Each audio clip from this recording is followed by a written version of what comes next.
à Madame Kayoko Gotoh. Mr. President, Excellencies, since we last briefed this Council on 9 July, more than 170 civilians have reportedly been killed and 1,028 injured across Ukraine as a result of intensified aerial attacks by the Russian Federation. Residential buildings, playgrounds, gas stations, markets, and logistical warehouses have been hit.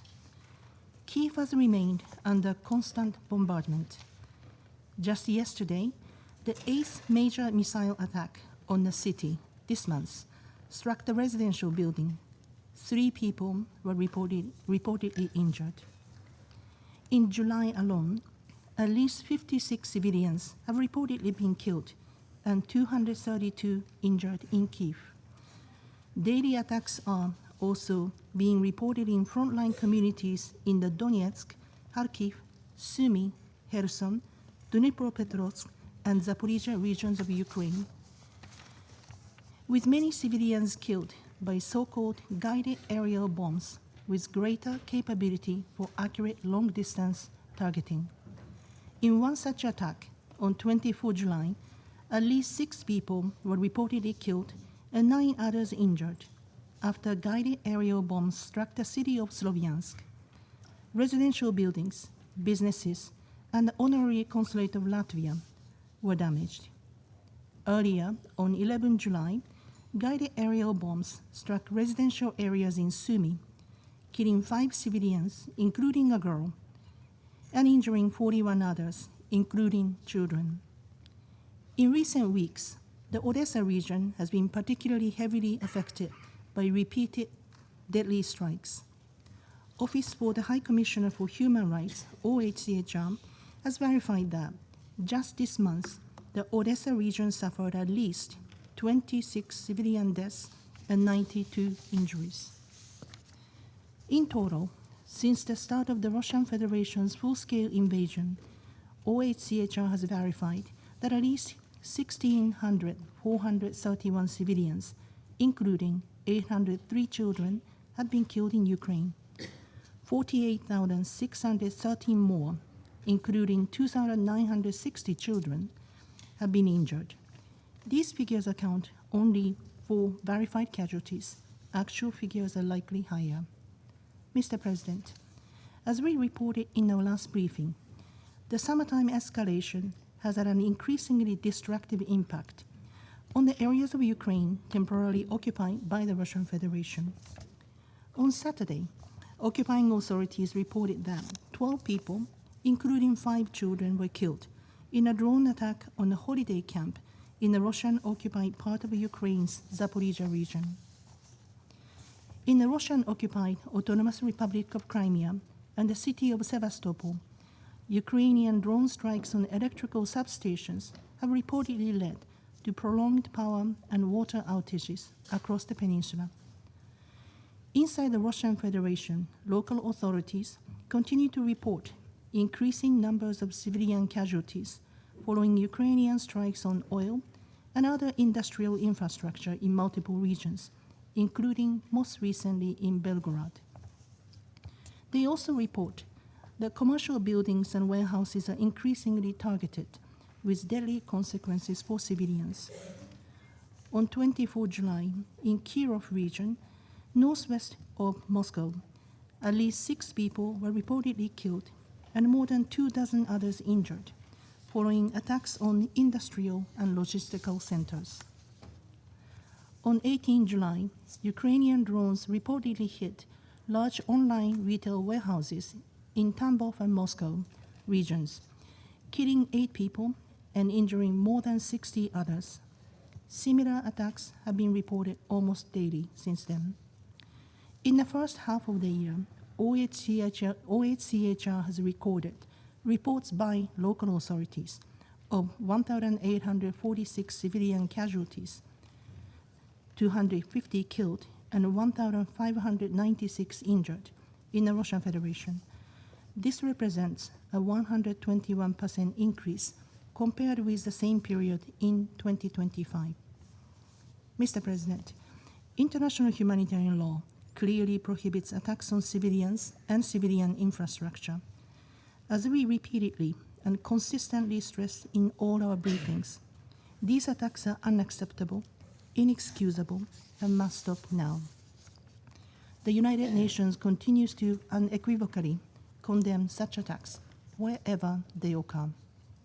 Mr. President, for well over 4 years, the war in Ukraine has disrupted global energy and food supplies. As Ukraine has entered a new harvest season, the escalation of Russian attacks on ports and cargo ships in recent weeks raises renewed alarm about the wider regional and global impacts of this war. The Black Sea ports of Odessa, Chernomorsk, Peacebuilding, Izmail, and Mykolaiv have been subjected to renewed systematic attacks by the Russian Federation. In Odessa region, more than half a dozen attacks on civilian vessels were reported this month, reportedly killing or injuring 44 crew members. Many of the ships impacted by the strikes have been under third country flags and carrying food products. In one of the deadliest such attacks on 20 July, Russian missiles reportedly struck a Guinea-Bissau flagged ship near the port of Odessa, killing 10 people. The ship was carrying grain, and its crew consisted of Indian and Syrian nationals. Earlier, on 13 July, another Russian strike reportedly hit a Togolese-flagged vessel, unloading mineral fertilizers at the port of Odessa, killing 5 people, including 3 crew members, and injuring 10. In addition to attacks on ports and civilian ships, the Russian Federation has also intensified attacks on Ukraine's food industry infrastructure, agricultural equipment and fields, destroying crops ready for harvest and export. 4 out of the 13 major grain terminals in Odessa region ports have reportedly suspended their grain purchases due to threat of attacks. At the same time, Ukraine has expanded attacks against Russian and Russian-linked maritime logistics, including oil tankers. More than 100 vessels have reportedly been struck in the Sea of Azov in July, prompting restrictions on navigation in the Sea of Azov. The consequences of this latest escalation are already visible in global agricultural markets. According to the United Nations Conference on Trade and Development, UNCTAD, wheat prices have climbed 20% from the beginning of the month and are at their highest since March 2024. Further disruption in the Black Sea and the Sea of Azov, as well as in other critical areas, could drive up freight, insurance, food, and energy costs, with grave consequences for vulnerable and import-dependent developing countries. We urge maximum restraint against actions that endanger civilian maritime navigation. Mr. President, on 15 July, the International Atomic Energy Agency, IAEA, reported that the Zaporizhzhia nuclear power plant experienced its 22nd complete loss of off-site power since the start of the war.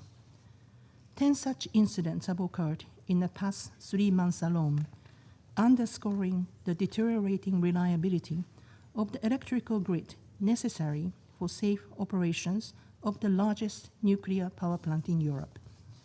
IAEA has also expressed concern over several drone attacks in the nearby town of Enerhoda, under the temporary occupation of the Russian Federation, where many of the plant's staff reside. The persistent physical danger adds to the extremely difficult circumstances under which they continue to work tirelessly to safeguard the plant's operations. As we have reiterated in our previous briefings, any military actions endangering the safety and security of nuclear plants are unconscionable and irresponsible. We urge maximum restraint to avoid any risk of a nuclear accident. Mr. President, as hostilities continue to intensify, their devastating toll on civilians and infrastructure critical to civilian lives, and a far-reaching impact on global food security underscore once again the urgent need for renewed diplomatic efforts. We must not allow this dangerous escalatory spiral to continue. We urge all concerned to resume dialogue and inclusive negotiations aimed at de-escalation and at securing an immediate, full, and unconditional ceasefire. This would serve as a critical and necessary step towards a just, lasting, and comprehensive peace in line with the UN Charter, international law, and relevant UN resolutions. The United Nations continues to stand ready to make available its tools and expertise in support of all meaningful efforts to that end. Thank you. Je remercie Madame Gotoh pour son exposé.